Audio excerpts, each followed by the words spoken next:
नमस्कार दोस्तों, स्वागत है आपका उत्कर्ष क्लासेज की इस ऑनलाइन क्लास में। दोस्तों, आज हम बेहद खूबसूरत बिंदु शुरू करने जा रहे हैं। अब इस बिंदु तक जाने से पहले, इसका नाम मैं आपको बताने से पहले एक बार आपकी याददाश्त को ताज़ा करने के लिए जो पूर्व की कक्षा में हम पढ़ते आ रहे हैं या बहुत पहले से भी हमने जो पढ़ा है, उन सब चीज़ों को एक बार वापस से मैं वर्गीकृत करूँगा।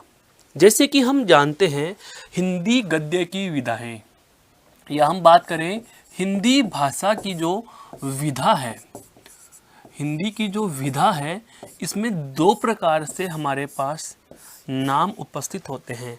हम बात करें हिंदी विधा की, या जो हिंदी की विधाएं अगर आपसे पूछी जाए तो हिंदी की कितनी विधाएं हैं? दो। कितनी विधाएं हैं दोस्तों? दो विधाएं हैं, और इन दोनों विधाओं के अपने अपने नाम हैं। एक है आपको बहुत अच्छे से जिसका पता है, कौन सी? गद्य विधा। एक कौन सा नाम है? गद्य विधा। और दूसरी कौन सी है दोस्तों? पद्य विधा। एक तो है कौन सी? गद्य, और एक कौन सी है? पद्य। दोनों का बहुत अच्छे से नाम हमें पता रहना चाहिए, गद्य विधा और पद्य विधा।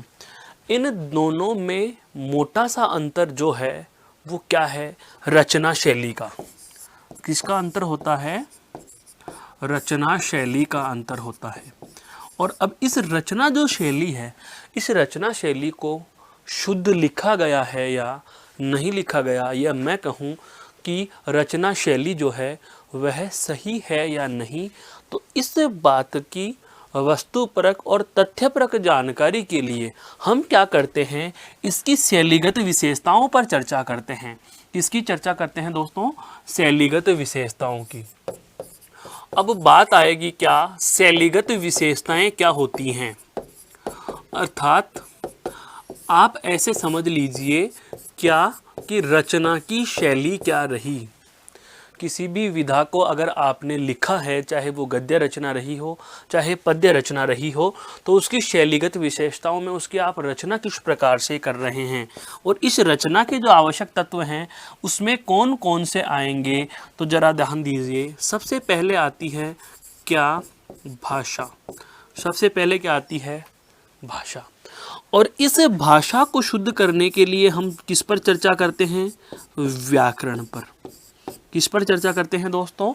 व्याकरण पर। कहने का मतलब यह हुआ कि किसी भी रचना में हम रचना करना चाहें, किसी भी विधा में हम लेखन कार्य करना चाहें, तो उसकी शुद्धता के लिए हम उसकी शैलीगत विशेषता या रचनात्मक विशेषताओं पर प्रकाश डालते हैं। हम यह कह सकते हैं कि हमें इसके शिल्प विधान पर चर्चा करनी होती है। शिल्प का मतलब जैसे कि एक कुंभकार होता है, एक शिल्पकार होता है, अर्थात जो नया आकार दे रहा है, किस आर्किटेक्ट के अकॉर्डिंग कौन सी आकृति उसने बनाई है, उस आकृति की जांच, उसको आकृति देना और उस आकृति का नाम देना, ये सब चीज़ें किस में आ रही हैं? उसकी शिल्प में आ रही हैं। ठीक उसी प्रकार भाषा का जो लिखा गया रूप है, चाहे वो गद्य विधा लिखी जाए चाहे वो पद्य विधा लिखी जाए, गद्य या पद्य विधा जो आप लिख रहे हैं उसमें शैलीगत या शिल्पगत त्रुटि तो नहीं है। इसकी जांच हम कहाँ से करते हैं? व्याकरण से करते हैं। कहाँ से कर लेते हैं? व्याकरण से कर लेते हैं। तो जब आप व्याकरण से इसकी जांच करते हो, तो गद्य के लिए तो हम बहुत अच्छे से परिचित होते हैं, बहुपरिचित जिसको हम कह सकते हैं क्या, कि 3 अंगों से हम जांच लेते हैं। कहाँ कहाँ से? वर्ण जांच लिया, शब्द जांच लिया, और उसके बाद में क्या जांच लिए? वाक्य जांच लिए। मैं कहूँ कि अगर हमें गद्य विधा की जांच करनी हो तो हम व्याकरण के 3 अंग, या मैं कहूँ भाषा के जो मुख्य तीनों अंग हैं, वर्ण, शब्द और वाक्य, इनकी हम किसकी जांच करते हैं? इनकी शुद्धता की जांच करते हैं। किसकी जांच कर लेते हैं दोस्तों? इनकी शुद्धता की जांच करते हैं कि वर्ण है तो शुद्ध है या नहीं है, शब्द है तो शुद्ध है या नहीं है, वाक्य है तो शुद्ध है या नहीं है। तो इनकी जो हम शुद्धता की जांच करते हैं दोस्तों, जो इनके हम शैली की जांच करते हैं, यह बहु प्रचलित या एक बहु परिचित नाम जिसका कौन सा है, व्याकरण है। लेकिन दोस्तों यदि यही जांच आपसे करवाई जाए किस विधा में, पद्य विधा में, किस में करवाई जाए, पद्य विधा में। कहने का मतलब यह हुआ कि आपके समक्ष कोई रचना लिखी गई है, कोई रचना प्रस्तुत की गई है, पद्य का संदर्भ मेरा है क्या, मैं कहूँ कि आपके पास या आपके समक्ष कौन सी रचना आ जाती है, कोई काव्य रचना आ जाती है, आपके समक्ष कोई कविता प्रस्तुत कर दी जाती है और उस कविता के लिए आपको कहा जाता है कि इस कविता की शिल्पगत या शैलीगत विशेषताओं पर चर्चा कीजिए। तो आप वहाँ वर्ण शब्द वाक्य, वर्ण देख लोगे, शब्द की वर्तनी देख लोगे, लेकिन इसकी जो शैलीगत विशेषताओं की जब आपके जहन में चर्चा आएगी तो दोस्तों हम मोटे मोटे, ध्यान रखना, 4-5 नामों से परिचित होना चाहेंगे और वो नाम आपके समक्ष मैं लिख रहा हूँ। सबसे पहले हमारे पास आता है क्या, रस। क्या आता है दोस्तों, रस। उसके बाद हम एक नाम और बहुत अच्छे से सुनते हैं जिसकी हम जानकारी लेना चाहेंगे या हम जिसको जांचना चाहेंगे, वह क्या है दोस्तों, अलंकार। क्या है, अलंकार। उसके बाद हम जिस चीज़ की जांच करते हैं वह क्या है, छंद है। वह क्या है, छंद। तत्पश्चात अन्य सहायक गुणों पर भी हम प्रकाश डालते हैं, जो कौन कौन से हैं मैं बता देता हूँ, जिन्हें हम कह सकते हैं क्या, काव्य गुण। क्या दोस्तों, काव्य गुण। आप चाहो तो इसमें यह भी देख सकते हो कि कहीं काव्य में दोष तो नहीं है, कहीं काव्य दोष तो नहीं है। और अंत में जो देखी जाती है वह होती है क्या आपकी दोस्तों, शब्द शक्तियाँ। क्या देखी जाती है, शब्द शक्तियाँ। इन सब तथ्यों की हम जांच करते हैं, इन सब तथ्यों की हम क्या करते हैं, जांच करते हैं। किसी भी बिंदु को पढ़ने से पहले, किसी भी प्रकरण को पढ़ने से पहले, जैसा कि हम सदैव कक्षाओं में पढ़ते आए हैं, सबसे पहले हमें उस बिंदु का ब्रीफ पता होना चाहिए, उसकी भूमिका पता होनी चाहिए कि वास्तव में यह बिंदु प्रत्यक्ष या अप्रत्यक्ष कहाँ संबंध करता है। हिंदी भाषा में इस प्रकरण को हम पढ़ रहे हैं, इस टॉपिक को हम पढ़ रहे हैं, तो ये कहाँ हमारे आवश्यक है, कहाँ जीवन में इसका उपयोग होगा, कहाँ इसका ज्ञानोपयोग कर सकेंगे, कहाँ हम इसे व्यवहार में लागू कर सकेंगे, यह अधिगम हमारे लिए कहाँ कारगर साबित होगा। तो जो पद्य विधा की व्याकरण के बिंदु हैं, जैसे गद्य विधा की व्याकरण में वर्ण शब्द और वाक्य में छंद रस अलंकार की हम चर्चा नहीं करते, हम चर्चा करते हैं संज्ञा की, सर्वनाम की, क्रिया विशेषण की, संधि समास की, उपसर्ग प्रत्यय की, निपात और अव्ययों की।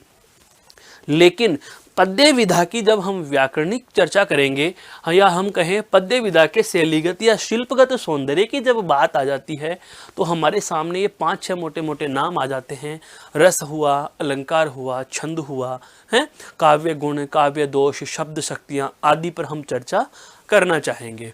तो जो आज का हमारा प्रकरण है, आज का हमारा जो महत्वपूर्ण बिंदु है दोस्तों, यहीं से निकल कर आ रहा है, या मैं कहूँ कि पद्य विधा की जांच हेतु या पद्य विधा के सही तरीके से भाव को ग्रहण करने हेतु हमें जिस बिंदु का भली भांति से परिचय प्राप्त होना चाहिए, उस बिंदु का नाम ले रहा हूँ मैं, कौन सा, छंद।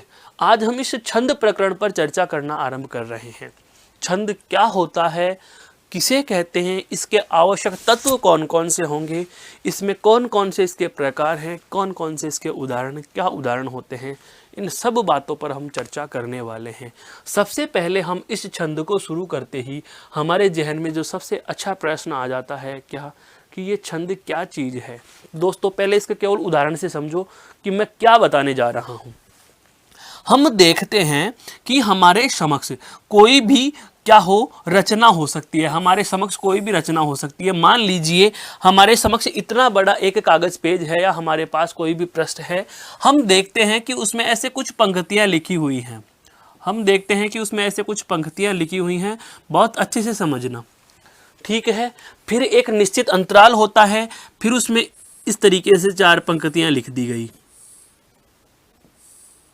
मोहन के पास एक कॉपी का पृष्ठ था, बहुत अच्छे से समझो, और उस मोहन ने देखा कि इसमें कुछ पंक्तियां बराबर बराबर बराबर लंबाई में लिखी गई हैं, बराबर अंतराल पर लिखी गई हैं। उसके बाद दूसरे में भी 4 पंक्तियां इस तरीके से लिखी गई हैं। ये कौन सी शैली में लिखी गई हैं, तो आप ये कहेंगे कि ये पद्य विधा होगी। कौन सी विधा होती है दोस्तों, पद्य विधा होती है। कौन सी विधा होती है? पद्य विधा। अभी मैं परिभाषा पे लेके जाऊंगा, केवल आप एक उदाहरण से समझो, संरचनात्मक तरीके से इसका ज्ञान प्राप्त कीजिए कि कहना क्या चाहा है मैंने। तो जब हम देखते हैं कि इस पृष्ठ पर लिखी गई इन 8 पंक्तियों में 4 ये वाली पंक्तियां, 4 ये वाली पंक्तियां और 4 ये वाली पंक्तियां, इनकी बराबर लंबाई है, अर्थात इनकी लंबाई क्या है? समान है। क्या है? समान। ये बराबर लंबाई में लिखी हुई हैं। और बहुत बार तो ऐसे भी हो जाता है कि ऐसे 4 पंक्तियां हमारे समक्ष उपस्थित होती हैं और उन 4 पंक्तियों में हम पाते हैं क्या कि लंबाई तो बराबर है ही, उसके साथ साथ सभी में एक निश्चित जगह पर क्या लगा हुआ है? अल्प विराम लगा हुआ है, कोमा लगा हुआ है, विराम चिन्ह लगा हुआ है। दोस्तों, इसी का जूम अर्थात इसी का बड़ा रूप मैंने यहाँ लिख दिया कि ये 4 पंक्तियां इस तरीके से लिखी हुई हैं, तो आप इन्हें भी क्या नाम देंगे कि सर यह भी क्या है? पद्य है। क्या है? पद्य विधा है। तो इस पद्य विधा में, या मैं कहूँ कि इस काव्य पद में, या मैं कहूँ कि इस कविता में हम छंद को समझेंगे कि छंद क्या है। छंद क्या है? अब अगर आपके समक्ष ऐसी कोई कविता लिखी गई है, ऐसी कोई रचना लिखी गई है जिसमें पूरी की पूरी लाइन में, पूरी की पूरी एक पंक्ति में लिखे गए शब्दों की सबसे छोटी इकाई कौन सी है? वर्ण। शब्दों पे और वर्णों पे लगी हुई क्या दोस्तों? मात्रा। क्या लगी हुई है? मात्रा लगी हुई है। अब मैं आपको आश्चर्यचकित कर देने वाली बात कहूं कि यदि हम देखें कि यहां से लेकर, बहुत अच्छे से समझना इस बात को, कि यहां से लेकर इस पंक्ति में, यहां से लेकर ये जितने भी वर्ण लिखे गए हैं, यहां से लेकर ये जितने भी वर्ण लिखे गए हैं, इनकी क्या संख्या, दोस्तों बहुत अच्छे से समझना, इनकी क्या संख्या जो है वह बराबर रहे, या मैं कहूं इनकी क्या मात्राओं की संख्या क्या रहे? बराबर रहे। मेरे कहने का आशय समझने की प्रयास करें। एक पंक्ति या एक हमारे पास पद लिखा हुआ था, हमने इसको जूम कर लिया, ठीक है, और जूम करते ही हमने पाया क्या, अभी मैं उदाहरण, शब्द वाला उदाहरण नहीं ले रहा, अभी एक पद लिखूंगा, उसके बाद ये सारी चीजें आपके समक्ष और अच्छे से क्लियर होंगी। पहले इस छंद की भूमिका समझो, ये क्या है। एक हमारे समक्ष कोई भी पद लिखा गया है, कविता लिखी गई है, या पद्य भाग में या काव्य खंड का कोई एक उदाहरण हमारे सामने उदाहरण दिया हुआ है, हमने उसमें पाया कि इस एक पंक्ति में जो अल्प विराम लगा हुआ था, उसके पहले भी और उसके बाद में भी, यहाँ भी जितने भी वर्ण लिखे गए हैं, यहाँ पर भी और इधर भी जितने भी वर्ण लिखे गए हैं, इन सभी वर्णों की या तो संख्या बराबर है, माना यहाँ पर 10 है और तो यहाँ भी 10 है, फिर यहाँ भी 10 है और यहाँ भी कितने हैं? 10। अल्प विराम के बाद इधर मान लीजिए 11 है, 11 है और 11 है, और यहाँ भी कितनी है? 11 11। आश्चर्य हो रहा है ना कि ऐसे भी होता है क्या? बिल्कुल ऐसे ही होता है। अभी आपके समक्ष बहुत सारे जाने पहचाने चित परिचित उदाहरण मैं प्रस्तुत करने वाला हूँ, जो आपने एक बार नहीं हजारों बार दोहराए हैं, गाए हैं, बोले हैं, पढ़े हैं। उनकी मैं बताऊंगा वास्तविकता क्या होती है। छंद किस चिड़िया का नाम है? छंद वह होता है कि एक काव्य पंक्ति में या एक रचना में अगर कोई भी लेखक या कवि लिखते समय निश्चित वर्णों का, मात्राओं का, कौन सी जगह कोमा लगाना है, कौन सी जगह कोमा नहीं लगाना, इन सब बातों का ध्यान रखते हुए कोई रचना लिख देता है, तो ऐसी रचना को क्या कहा जाएगा? छंद कहा जाएगा। मेरे कहने का मतलब यह हुआ कि आपके समक्ष मान लीजिए ये लो जी, हम देखते हैं दोहे और शायरियां पढ़ते हैं, पद पढ़ते हैं, ऐसे कोमा लगा हुआ होता है, यहाँ पर कोई लाइन, यहाँ पर कोई लाइन, रहीमन पानी राखिए बिन पानी सब सून, पानी गए न उबरे मोती मानुष चून, लिखा हुआ मिल रहा है। तो उस समय हम देखते हैं कि रहीमन पानी राखिए, यहां तक जितनी मात्राएं होंगी उतनी ही मात्राएं, बिन पानी सब सून अलग मात्राएं, पानी गए न उबरे, इस भाग की मात्रा इस भाग की मात्रा के बराबर होंगी और इस वाले भाग की मात्राएं इस भाग की मात्राओं के बराबर होंगी। ऐसी रचना अगर आपको दिख जाती है तो आप उसे एक छंद का नाम देते हैं। हम कबीर दास जी का नाम लेते हैं, हम बहुत अच्छे से समझो, कबीर का नाम लेते हैं, हम रहीम का नाम लेते हैं।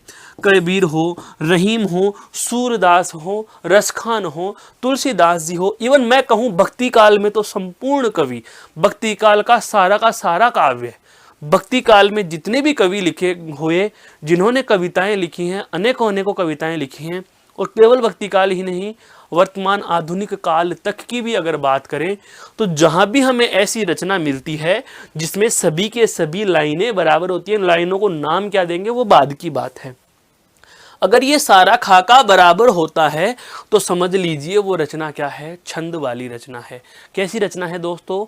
छंद वाली रचना है।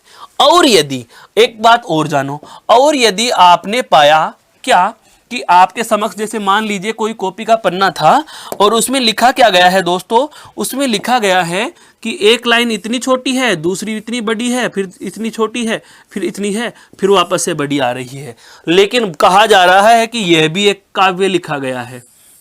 और इस पन्ने के लिए भी क्या कह दिया गया कि यह भी एक काव्य है, काव्य। जैसा कि हम सूर्यकांत त्रिपाठी निराला में पढ़ते हैं। किस में पढ़ते हैं दोस्तों? सूर्यकांत त्रिपाठी निराला। बादल राग यदि आपने पढ़ी हैं कविताएं, सूर्यकांत बिल्कुल कक्षा 10 में भी चलती हैं, कक्षा 12 में भी चलती हैं, पहले भी चलती थी, आज भी चलती आ रही हैं।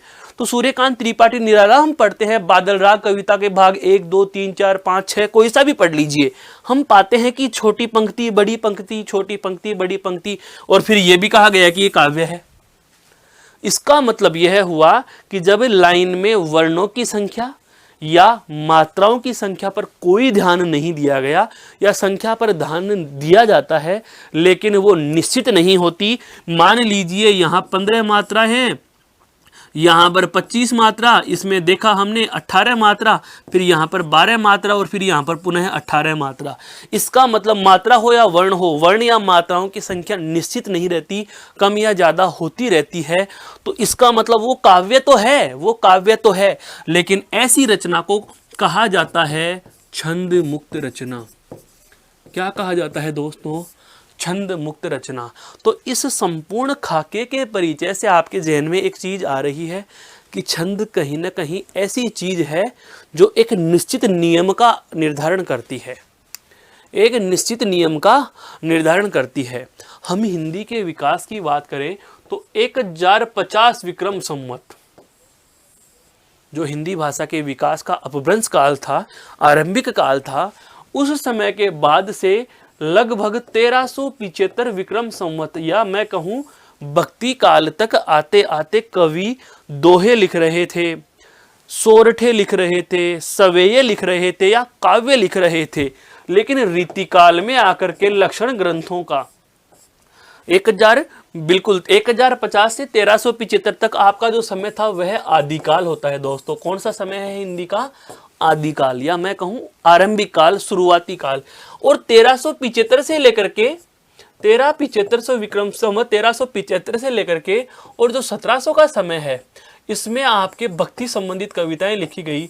जब हम हिंदी के काल की या हम बात करें साहित्य के इतिहास की वार्ता करेंगे तब ये चीजें आती हैं। और 1700 से लेकर के 1900 विक्रम संवत तक जो काल क्रम था जिसमें काव्य लिखा गया दोस्तों, उस काव्य की सबसे बड़ी विशेषता यही थी कि उस समय रीतिकाल नाम दिया गया, और उस रीतिकाल में क्या लक्षण ग्रंथ लिखे गए, काव्य के लिखने के नियम निर्धारित कर दिए गए, उन नियमों का नाम दे दिया गया, लक्षण ग्रंथ, और उनके उदाहरण प्रस्तुत किए गए, लेकिन उससे पहले छंद प्रकाश में आ चुके थे। अब बात आती है हमारे बिंदु का, एक मोटा सा खाका हमारे जहन में आया कि इस छंद का इतिहास तो बहुत स्वर्णिम रहा है। एक हल्का सा परिचय हमने पा लिया कि यदि कोई कविता की पंक्ति में सभी लाइनें बराबर हैं तो वो छंद है, चाहे वो मात्राओं से बराबर हो जाए। मात्राओं से बराबर होने का मतलब जैसे मैं कहूं कि एक लाइन में 10 मात्राएं, दूसरी में भी 10, तीसरी में भी 10 रहेंगी, चौथी में भी 10 मात्राएं। गिनते कैसे हैं ये जहन में आपके प्रश्न आ रहा है, उन सभी पहलुओं पर चर्चा करेंगे। पहले केवल मैंने आपको इतना सा बताया है कि छंद क्या चीज है। छंद है कविता लिखने की एक शैली, कविता लिखने की एक शिल्पगत विशेषता, या मैं कहूं एक रचना लिखने का ऐसा तरीका जिसमें वर्णों का, जिसमें मात्राओं का, जिसमें ठहरने का, जिसमें पढ़ने का सब स्थान निर्धारित किया हुआ हो, वो रचना कौन सी रचना में गिनी जाती है? छंद में गिनी जाती है। तो ये एक मोटा सा खाका मैंने आपके समक्ष प्रस्तुत किया। अब हम पढ़ते हैं इसकी तथ्यात्मक जानकारियों से। क्या हम बात करना चाहेंगे दोस्तों किसकी? छंद की। सबसे पहले मैं बात करूंगा, जैसा कि हमें एक बिंदु को पढ़ते समय या बिंदु को आरंभ करते समय पता होना चाहिए कि ये होता क्या है। तो इस छंद का सबसे पहला प्रश्न, जो छोटा प्रश्न आपसे पूछा जा सकता है, क्या? शाब्दिक अर्थ। छंद का एक प्रश्न क्या? शाब्दिक अर्थ पूछ सकता है। बहुत छोटा प्रश्न है लेकिन बहुत महत्वपूर्ण है। क्या? कि छंद के शाब्दिक अर्थ से ही आपको अगर पूछ लिया जाए तो देखो, छंद का अभी अभी हमने देखा क्या कि छंद में हम देख रहे हैं, क्या देख रहे हैं दोस्तों? यहां पर एक निश्चित लंबाई है, निश्चित संख्या है। तो निश्चित लंबाई, निश्चित संख्या, इसका मतलब यहां पर एक अर्थ जो इसकी परिभाषा की ओर भी संकेत करेगा, वह अर्थ तो आपको याद रखना है। कौन सा? बांधना। छंद का शाब्दिक अर्थ होता है दोस्तों बांधना। उसके बाद अन्य अर्थ, दूसरा जो महत्वपूर्ण अर्थ हमें पता होना चाहिए वह होता है क्या? प्रसन्न करना। छंद का शाब्दिक अर्थ क्या होता है? प्रसन्न करना है। और खुसर फुसर करके जो वार्ता होती है, फुसलाना, बिल्कुल फुसलाना, क्योंकि ये छंद जो शब्द है वह अनेकार्थक शब्द है। काव्य के संदर्भ में इसका क्या अर्थ होगा वह बात और है, यह बात और है, वह बात और है। कौन सी? कि काव्य में इसका अर्थ क्या होता है, उस बात की हम चर्चा नहीं कर रहे। केवल अभी हम प्रकाश डालना चाह रहे हैं, वह किस पर है? इसके शाब्दिक अर्थ पर, कि छंद का शाब्दिक अर्थ क्या होगा। तो छंद का शाब्दिक अर्थ में देखो, बांधना कह सकते हो, प्रसन्न करना, फुसलाना। एक और शब्द आता है दोस्तों, क्या? आच्छादित करना। क्या आता है? आच्छादित करना। आच्छादित करना, छाना जिसको हम कहते हैं, जैसे बादल आच्छादित हैं, बादल छाए हुए हैं। तो इसका एक अन्य अर्थ यह भी होता है, क्या? आच्छादित करना। ये तो केवल इस छंद के क्या लिखे हैं हमने? शाब्दिक अर्थ लिखे हैं। ये तो क्या लिखे हैं हमने? इसके शाब्दिक अर्थ। छंद यानी बांधना, यह इसकी परिभाषा की ओर संकेत करेगा। इसके अलावा अन्य अर्थ कौन कौन से? प्रसन्न करना, फुसलाना या आच्छादित करना। अब बात आती है क्या इसकी दोस्तों? हम परिभाषा लेना चाहेंगे। क्या लेना चाहेंगे? परिभाषा। तो परिभाषा क्या होती है वो समझो। अलग अलग परिभाषाएं इसकी प्रचलन में आई हैं, अलग अलग परिभाषाएं इसकी प्रचलन में आई हैं। देखो क्या कहा गया इसकी परिभाषा के संदर्भ में, क्या? वह रचना जिसमें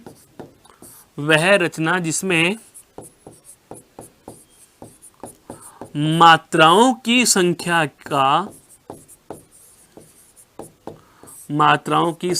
का ध्यान रखा जाता है। वह रचना जिसमें मात्राओं की संख्या का ध्यान रखा जाता है उसे छंद कहते हैं। उसे क्या कहते हैं? छंद कहते हैं। लेकिन ध्यान रखना, यह इसकी पर्याप्त परिभाषा नहीं है, यह इसकी प्रारंभिक परिभाषा है दोस्तों। क्या है ये? इसकी प्रारंभिक परिभाषा है कि जब छंद से लोगों का बहुत अच्छा सुदृढ़ परिचय उनको प्राप्त नहीं हुआ तो उनके जहन में एक ही चीज आ रही थी।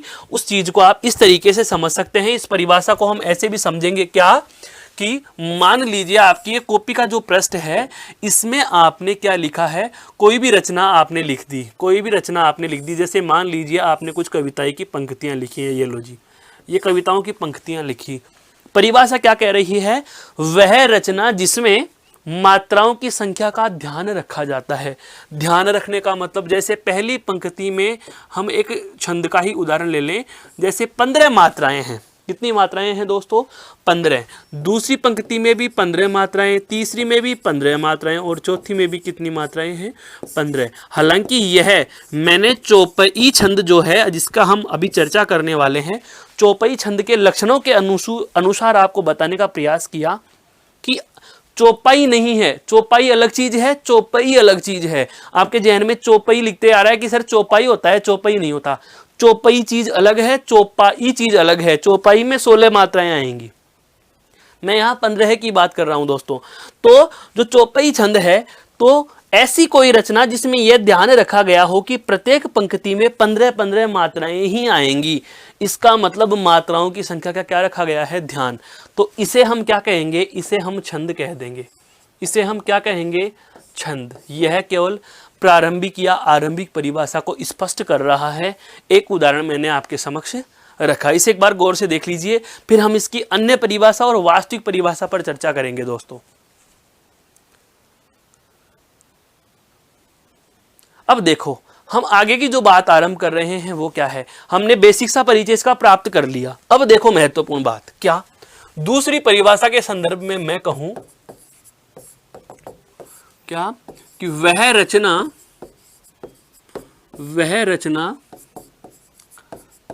जिसमें वर्णों की संख्या तथा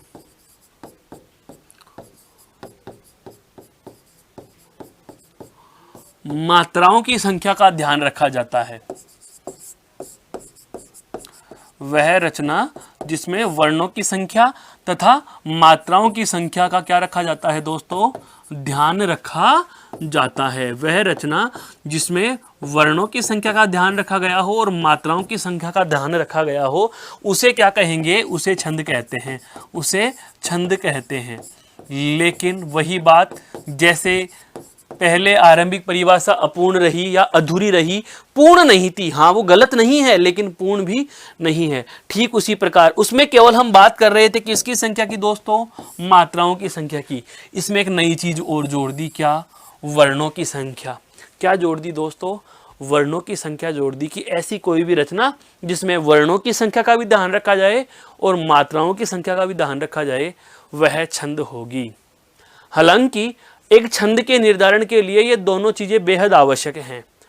एक छंद के निर्धारण के लिए कि कौन सी पंक्ति में कौन सा छंद है, इस बात की पहचान करने के लिए आपको उस पंक्ति में उसके या तो वर्ण निश्चित पता होने चाहिए या मात्राएं निश्चित पता होनी चाहिए। लेकिन इन दोनों को ही हम पूरी परिभाषा मान लें, यह संकुचित अर्थ होगा, यह सीमित होगी बात। अब बात करते हैं कि वास्तव में इसकी परिभाषा क्या होनी चाहिए, या इसकी एक सही और सटीक जो परिभाषा बैठती है वह क्या होगी। तो देखो, छंद की जो एक सही, सटीक और वास्तविक परिभाषा क्या होगी वह देखते हैं दोस्तों। क्या कि वह रचना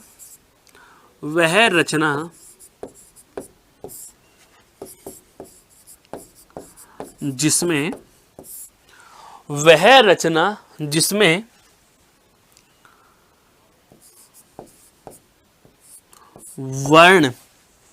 वर्णों की संख्या, मात्रा अर्थात मात्राओं की संख्या, इसके अलावा देखो यति, ये क्या होती है, ये पारिभाषिक शब्द हैं दोस्तों, अभी आएंगे सभी के परिचय हैं। गति, यति, गति, गण, व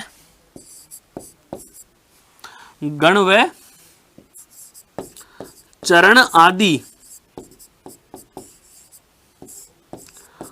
का ध्यान रखा जाता है, का ध्यान रखा जाता है, उसे छंद कहते हैं, उसे छंद कहते हैं। केवल परिभाषा ये रटने के लिए तो पर्याप्त है कि छंद किसे कहते हैं, तो आप कह दोगे कि सर वह रचना जिसमें वर्ण, मात्रा, यति, गति, गण व चरण आदि का ध्यान रखा जाए ना, ऐसी रचना को हम क्या कहेंगे, छंद कहेंगे। हमारे पास मोटे मोटे 5-6 नाम आ गए दोस्तों। क्या क्या आ गया, ऐसी रचना जिसमें एक तो वर्ण कितने हैं यह ध्यान रखा जाए, या फिर मात्राएं कितनी हैं इस बात का ध्यान रखा जाए, यति क्या होती है पता नहीं, अभी बताऊंगा, उसका ध्यान रखा जाना चाहिए, गति क्या होती है यह भी पता नहीं, हमें अभी तक पता नहीं चला, लेकिन अभी हम इसकी परिभाषा लेंगे, क्योंकि ये सारे के सारे पारिभाषिक शब्द हैं दोस्तों। इन सब की अपने आप में एक परिभाषा है, इनके सब में अपने आप के एक नियम है, अपने आप में पूरा बिंदु है। ये गति गण और चरण, इन सब चीजों का यदि किसी रचना को, किसी कविता को लिखते समय ये सारी बातें यदि ध्यान में रखी जाती हैं तो उसे हम क्या कहते हैं? छंद कहते हैं।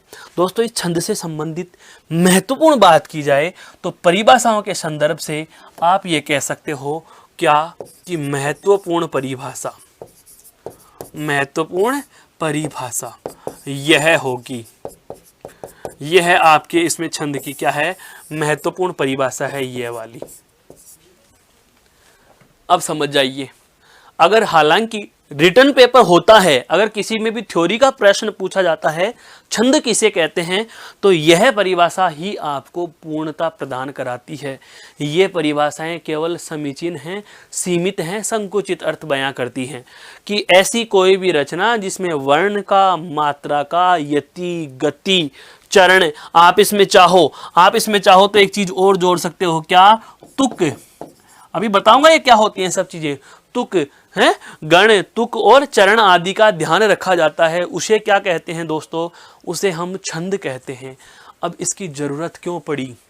इसकी जरूरत क्यों पड़ी? छंद का नाम क्या होता है, छंद किसे कहते हैं, पता चल चुका। अब बात आती है इसकी जरूरत क्यों पड़ी, आया कहां से? तो ध्यान दीजिए दोस्तों, यह बात समझ लेने के बाद जो हमें अगली बात महत्वपूर्ण होती है जानने की, वो बता देता हूं। हम इसको विशेष करके भी समझ सकते हैं। क्या? विशेष तथ्य समझने हैं, और इस छंद से संबंधित ये विशेष तथ्य हैं।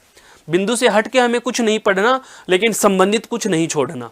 तो देखो, इसके विशेष तथ्य में सबसे पहली बात क्या कि छंद का जो आरंभ है, छंद का जो आरंभ है वैदिक काल से ही माना जाता है। कौन से काल से? वैदिक काल से माना जाता है। इसका मतलब पहली बात, वैदिक काल से अगर इसका आरंभ माना गया दोस्तों, तो मैं ये कह सकता हूं कि वेदों में भी छंद थे, वेदों में भी छंद हैं, वेदों में भी दोस्तों छंद हैं, वेदों में छंद हैं, बिल्कुल हैं। वैदिक काल से विकास हो रहा है, इसका मतलब वेदों में भी क्या है? छंद हैं। और अगर वेदों में भी छंद हैं तो प्रश्न यह भी बनता है कि सर कौन से वेद में छंद हैं? बिल्कुल प्रश्न बनता है। तो ध्यान रखना, बहुत अच्छी बात यहां से निकल कर आ रही है, और वो क्या है मैं लिख रहा हूं। क्या? ऋग्वेद। हमारे 4 वेद हैं। कितने वेद हैं? 4। ऋग्वेद जो है, उस ऋग्वेद के, आपने कभी वेद पढ़ने का सौभाग्य प्राप्त किया हो या वेद पढ़े हो, तो आप देखते हैं कि वेदों में मंडल होते हैं, मंडलों में सूत्र होते, सूक्त होते हैं, और सूक्त में सूत्र होते हैं। तो ऋग्वेद के 10वें मंडल, कौन से मंडल में दोस्तों? ऋग्वेद के 10वें मंडल के 90वें सूक्त में। बहुत अच्छे से चीजें बता रहा हूं, ये बहुत डेप्थ की जानकारियां हैं, आपको पता होनी चाहिए दोस्तों, बिल्कुल। हाँ, सामान्य व्याकरण का बिंदु इसे न समझा जाए, ये पहले बता देता हूं। बहुत अच्छा बिंदु है, बहुत टफ बिंदु है, लेकिन समझ में आएगा। क्या? ऋग्वेद के 10वें मंडल के 90वें सूक्त में, जिस सूक्त का नाम है पुरुष सूक्त, और उसके पुरुष सूक्त के 90वें सूत्र में, 90वें सूत्र में छंद विधान की चर्चा की गई है। छंद विधान, या हम कहें छंद की चर्चा की गई है, छंद विधान की चर्चा की गई है। बहुत अच्छे से ध्यान रखना है आपको कि मैंने अभी अभी ये कहा, छंद का आरंभ कहां से माना गया?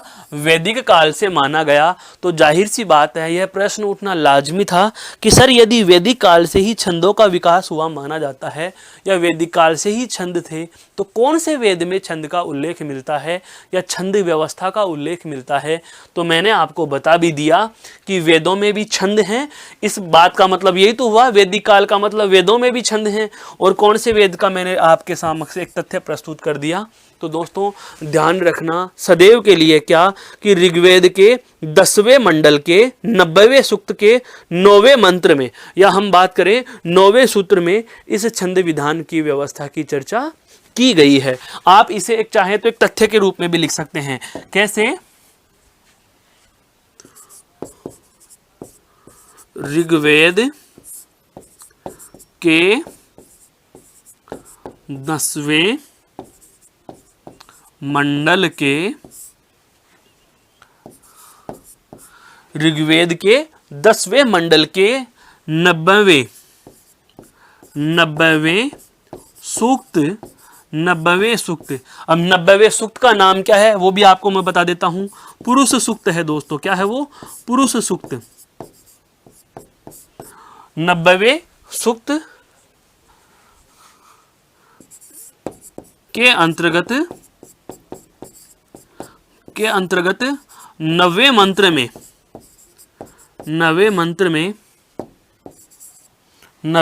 में छंद की चर्चा की गई है। छंद की चर्चा की गई है। बहुत अच्छे से इस बात को समझने का प्रयास करें कि वैदिक काल में या हम कहें हमारे वेद में भी छंद है तो बिल्कुल है। कहाँ पर है वेद में छंद? तो आप कह देना ऋग्वेद के 10वें मंडल के 90वें सूक्त, जिसका नाम क्या है? पुरुष सूक्त। क्या नाम है दोस्तों? पुरुष सूक्त के अंतर्गत कौन से मंत्र में? 90वें नंबर के मंत्र में छंद की चर्चा की गई है। यह आपके लिए एक बहुत विशेष तथ्यात्मक जानकारी है जिसका हमें पता होना चाहिए। यहाँ तक की बात समझ में आई? एक बार इसको आराम से साथ में नोट्स भी बनाते रहिए दोस्तों। ये बहुत ज़रूरी है ये चीज़ें, क्योंकि आपको बुक्स में नहीं मिलती है, ये हमें पता रहना चाहिए। एक्स्ट्रा नॉलेज नहीं कह सकते इसको, हम ये कहेंगे कि यह है हिडन सिलेबस है, छुपी हुई बातें लेकिन जुड़ी हुई बातें हैं ये, तो हमें पता होनी चाहिए। एक बात हो चुकी है, अब इससे हम आगे बढ़ते हैं। दूसरी महत्वपूर्ण बात क्या है दोस्तों? छंद से संबंधित दूसरी विशेष तथ्य क्या?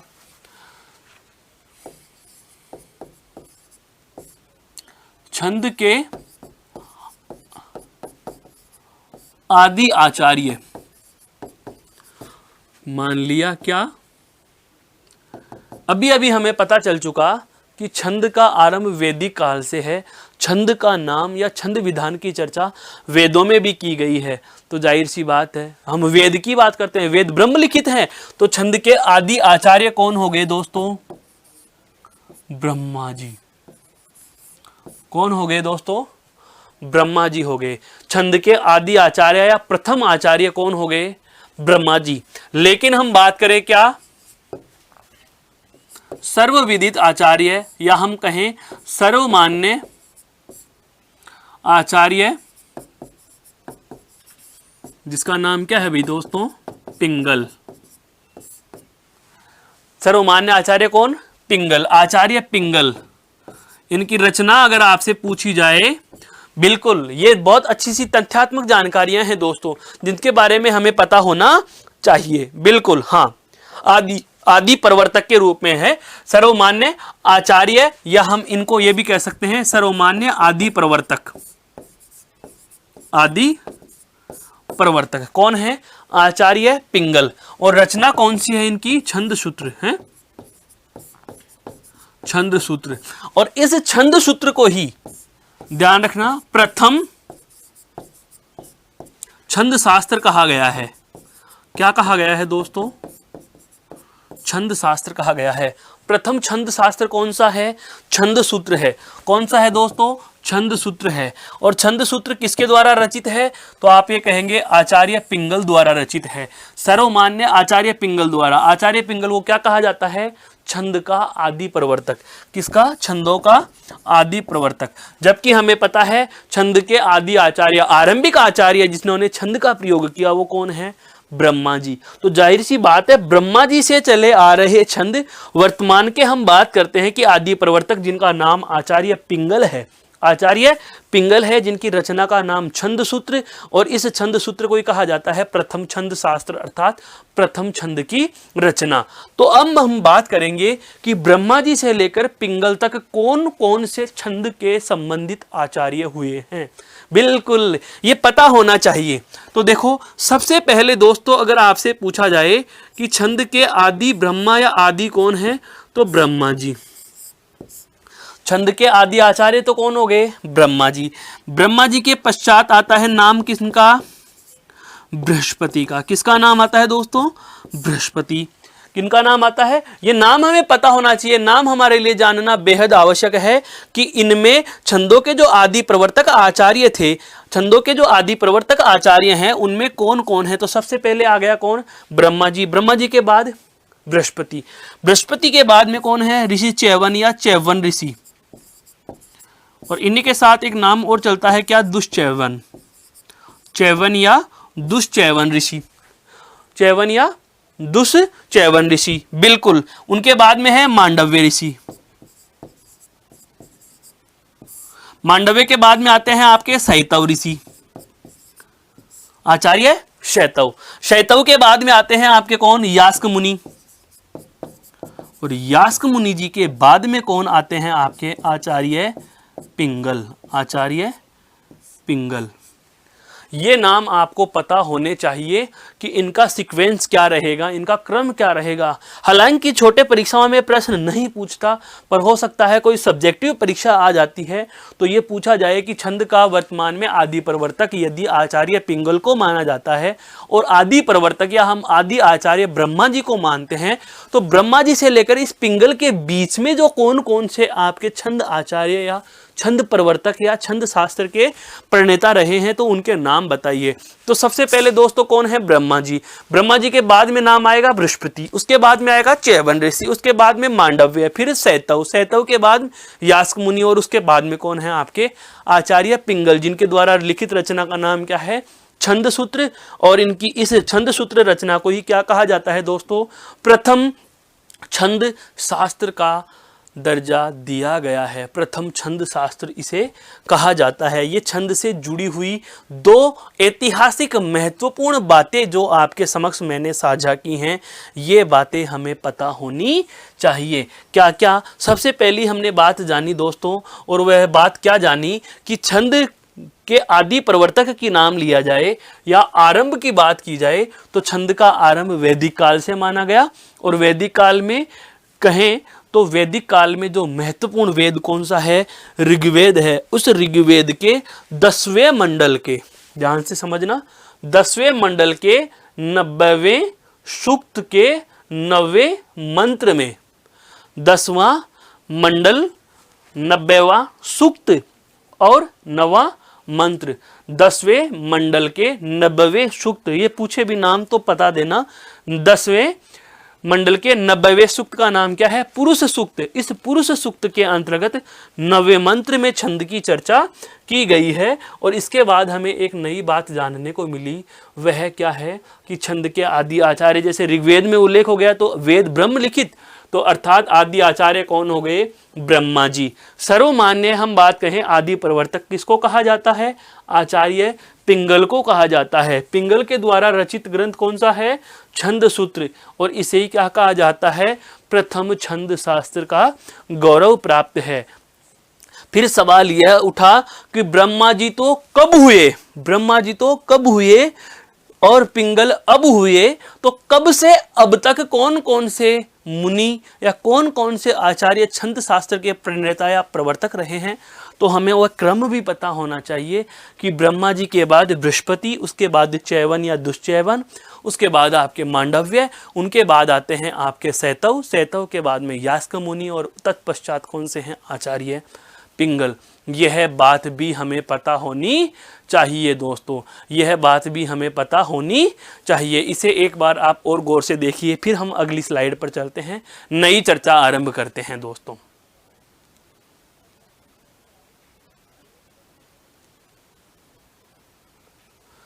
ये छंदों के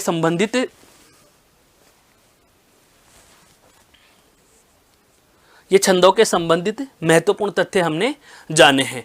अब बात आती है दोस्तों आपके क्या छंद से संबंधित अंग, या हम बात करेंगे छंद के अंग की। ये अब तक केवल परिभाषा हमारे काम की, फिर उसके बाद ये दोनों महत्वपूर्ण तथ्य हमारे काम के। अब आते हैं अंग तक। बिल्कुल सर, छंद के उदाहरण वो नाम तो बहुत बाद की बातें हैं दोस्तों, उनसे पहले तो बहुत सारी बातें, बहुत सारे राज के तथ्य हमें जानने हैं। तो अब आते हैं क्या? छंद के अवयव। या आप छंद के अंग भी पढ़ सकते हो कि छंद के लिए हमें कौन कौन सी बातें आवश्यकता पता होनी चाहिए, क्या क्या। सबसे पहले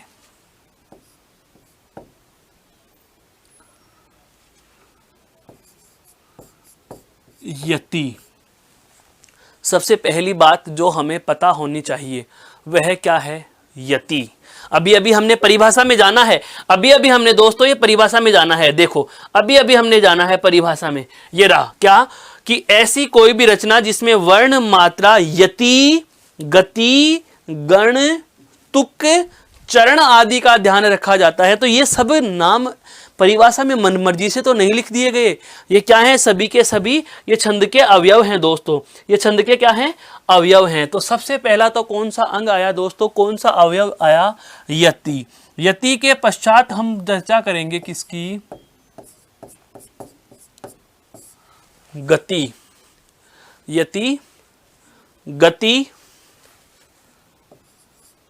नंबर 3 पे आता है दोस्तों चरण। नंबर 3 पे क्या आएगा, चरण। अगला है मात्रा। अगला कौन सा है दोस्तों, मात्रा। ये बहुत बेहद बहुत आवश्यक चीजें हैं दोस्तों, हैं बहुत आवश्यक चीजें हैं, मात्रा है। उसके बाद में आता है आपका क्या, दल, और अंतिम है महत्वपूर्ण चीज में क्या, गण। यति, गति, चरण, मात्रा, दल, गण। यति, गति, चरण, मात्रा, दल, गण, इन सब की परिभाषाएं अभी मैं बताने वाला हूं। पहले हमें जहन में पता तो होना चाहिए कि हम क्या चीज बात कर रहे हैं। छंद के अवयव हम चर्चा में सम्मिलित कर रहे हैं कि एक छंद में कौन कौन सी बातें होती हैं जो जानना एक पाठक के लिए, एक श्रोता के लिए जरूरी है। अगर आप छंद का प्रकार पहचानना चाहते हैं, छंद शास्त्र को समझना चाहते हैं, छंद विधान या छंद व्यवस्था को समझना चाहते हैं, तो आपकी समझ में पहले इन्हें स्थायित्व प्राप्त करना होगा। तो सबसे पहले हम चर्चा करेंगे कौन सी दोस्तों, यति। यति किसे कहते हैं, यति किसे कहते हैं, देखो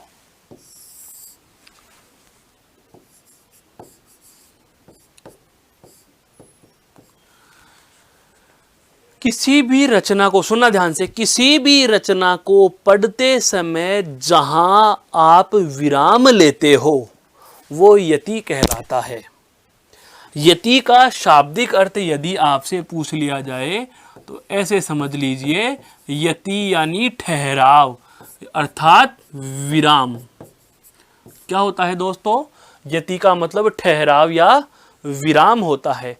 ऐसे समझिए हमारे समक्ष कोई भी लाइन लिखी हुई है और यहाँ इस लाइन को यहाँ से पढ़ना आरंभ किया और यहाँ तक पढ़ा, फिर उसके बाद हम आराम किए, फिर यहाँ से पढ़ना यहाँ तक पढ़ते रहे। तो इस एक पंक्ति को पढ़ते समय बीच में आपने एक बार क्या लिया है, ठहराव लिया है, विराम लिया है। दोस्तों यह विराम या ठहराव ही क्या कहलाता है, यति कहलाता है। क्या कहलाता है दोस्तों, यति कहलाता है। अर्थात पद्य रचना के पठन के समय है, रचना को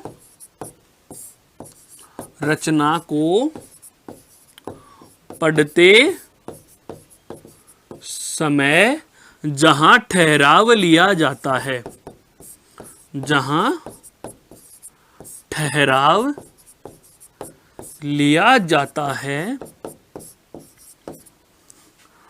उसे यति कहते हैं, उसे यति कहते हैं। समझ में आया? मतलब एक लाइन को पढ़ते समय आप जिस जगह विराम लेंगे, जिस जगह अगर आप रुक रहे हो, जिस जगह, जैसे रघुकुल रीत सदा चली आई, प्राण जाई पर वचन न जाई, तो रीत चली आई। जय हनुमान ज्ञान गुण सागर, जय कपीस तिहु लोक उजागर। रहीमन पानी राखिए, बिन पानी सब सून, पानी गए न उबरे, मोती मानुष चून। तो हम 3 जगह रुक रहे हैं। तो जहां भी हम किसी भी चरण के पठन के समय, किसी भी पंक्ति के पठन के समय या श्रवण के समय पढ़ने वाला पाठक या कहने वाला जो भी आपका वाचक होता है वह विराम लेता है, हल्का ठहराव लेता है, उसे ही क्या कहा जाता है, यति कहा जाता है। और हम जैसा कि देखते हैं छंदों के चरणों में जहाँ यति होती है वहाँ अधिकतर, सदैव नहीं पर अधिकतर वहाँ अल्प विराम या कोमा लगा हुआ हमें मिलता है दोस्तों। तो यह तो क्या कहलाएगी, यह कहलाएगी यति। यह क्या कहलाएगी, यति कहलाएगी। क्या कहलाएगी दोस्तों, यति कहलाएगी। एक उदाहरण से इसे हम समझते हैं। हमने लिखा क्या, जय हनुमान ज्ञान गुण सागर, जय हनुमान ज्ञान गुण सागर, जय कपीस तिहु लोक उजागर। तो जय हनुमान, ये लाइन आपने यहां से पढ़ना आरंभ की और यहां तक पढ़ते रहे। उसके बाद आपने क्या लिया, हल्का ठहराव लिया। यहां पर क्या लिया, हल्का ठहराव लिया, ये अल्प विराम लगा दिया। फिर उसके बाद आपने क्या किया, पढ़ना आरंभ किया और पढ़ते चले गए और फिर यहां आकर के आपने पुनः विराम लिया। तो एक पंक्ति को पढ़ते समय आप जिस मध्य में या हम कहें जिस स्थान पर आपकी वाणी को विराम दे रहे हो, आपकी वाणी को जिस जगह विराम दे रहे हो, यह विराम बिंदु ही, यह विराम देना ही क्या कहलाता है दोस्तों। तो आप इसे कहेंगे कि सर यह यति कहलाएगी। क्या कहलाएगी, यति कहलाएगी। बताओ समझ में आया क्या। एक चरण के पठन के समय, बहुत अच्छे से समझो, या एक पंक्ति के पठन के समय जहां विराम लिया जाता है उसे यति कहा जाता है। उसे क्या कहा जाता है, ठहराव या विराम कहा जाता है। पहली बात क्लियर हुई, पहली बात। नंबर 2, बात नंबर 2, बढ़े आगे, लिखते चलिए साथ में इसको। दूसरी चीज क्या है दोस्तों, गति। उदाहरण कौन सा, जय हनुमान ज्ञान गुण सागर, जय हनुमान ज्ञान गुण सागर। आपने ये लाइन पढ़ी, बहुत अच्छे से समझना। बात कर रहा हूं किसकी, गति की। गति क्या होती है, यह लाइन आपने यहां से पढ़ना आरंभ किया, यहां तक लगातार पढ़ते रहे, फिर यहां पर रुके, यति आ गई। यति आ गई। यति आने के बाद में फिर से आपने क्या किया, पढ़ना आरंभ किया, लगातार पढ़ते गए और फिर वापस से यहां ठहरे रहे हो। तो एक चरण को जहां से आपने पढ़ना शुरू किया और यति पर आप रुके, तो यहां जय से लेकर, जय वर्ण से लेकर के नय वर्ण तक आप इसे लगातार पढ़ते चले गए, लगातार पढ़ते चले गए। यह लगातार जो आप पढ़ रहे हो, यह लगातार पढ़ना ही क्या कहलाता है दोस्तों, यह गति कहलाता है। क्या कहलाता है, गति कहलाता है। यति यानी ठहराव, गति यानी बहाव। यति यानी ठहराव, गति यानी बहाव। कि एक चरण के पठन के समय जिस जगह विराम लिया जाता है, हल्का ठहराव लिया जाता है, वह यति होती है। और एक चरण के पठन के समय जिस जगह तक लगातार पढ़ते चले जा रहे हैं, तो उस चरण को लगातार पढ़ना ही क्या कहलाता है, गति कहलाता है।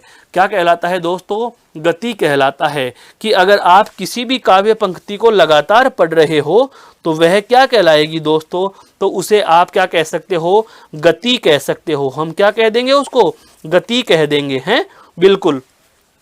इस गति में जैसे जय हनुमान ज्ञान गुण सागर, जय कपीस तिहु लोक उजागर, तो इसमें आपकी वाणी ऊपर हो रही है। देखो ये वाणी का उतार चढ़ाव, चढ़ाव उतार, उतार चढ़ाव। जो ये वाणी का उतार चढ़ाव हो रहा है, ये सारा का सारा इस पंक्ति से यहां तक जब यति आई तब तक होता रहा। या मैं कहूं यहां पर हमने पढ़ना आरंभ किया और आपने देखा होगा ऐसे एक्सरे की तरह लाइनें चलती हैं, बी बी बी, फिर बड़ी, फिर छोटी, फिर छोटी, फिर बड़ी, फिर छोटी, फिर बड़ी, ऐसे चलती है ना साउंड्स की ध्वनियां, या हम कहें वॉल्यूम चलती रहती है। तो जो ये उतार चढ़ाव हो रहा है वाणी का, आप इसे आप ये ऐसे समझ लिए, वाणी का आरोह है अवरोह है, आरोह है अवरोह है। आरोह यानी चढ़ाव या चढ़ना, और अवरोह का मतलब होता है उतरना। ये आता भी है आरोह और आरोही, आरोह और अवरोह, आरोही क्रम और अवरोही क्रम। चढ़ता क्रम और उतरता क्रम। आरोही पर्वतारोही पर्वत प्लस आरोही पर्वत योग आरोही पर्वत पर चढ़ने वाला। तो जो ये वाणी का चढ़ना और ये उतरना हो रहा है, वाणी का उतार चढ़ाव जो हो रहा है, ये सारा का सारा क्या कहलाता है? गति कहलाता है। क्या कहलाता है? गति कहलाता है। तो गति की परिभाषा में हम क्या लिख देंगे दोस्तों? किसी छंद को पढ़ते समय वाणी के उतार चढ़ाव को गति कहा जाता है। वाणी का जो आप उतार चढ़ाव कर रहे हो नॉन स्टॉप, उसे क्या कहा जाएगा दोस्तों? गति कहा जाता है। अर्थात लगातार पढ़ना है, अर्थात लगातार पढ़ना। लगातार पढ़ना क्या कहलाएगा दोस्तों? गति कहलाएगा। अब अच्छे से समझो, यह तो क्या है दोस्तों? यति। यह तो क्या है? यति। और यहां से यहां तक और यहां से यहां तक, ये दोनों क्या है दोस्तों? गति। ये दोनों क्या है? आपकी गति। दोनों चीजें समझ में आई? यति का मतलब एक लाइन में ब्रेक, ये ले लिया हमने।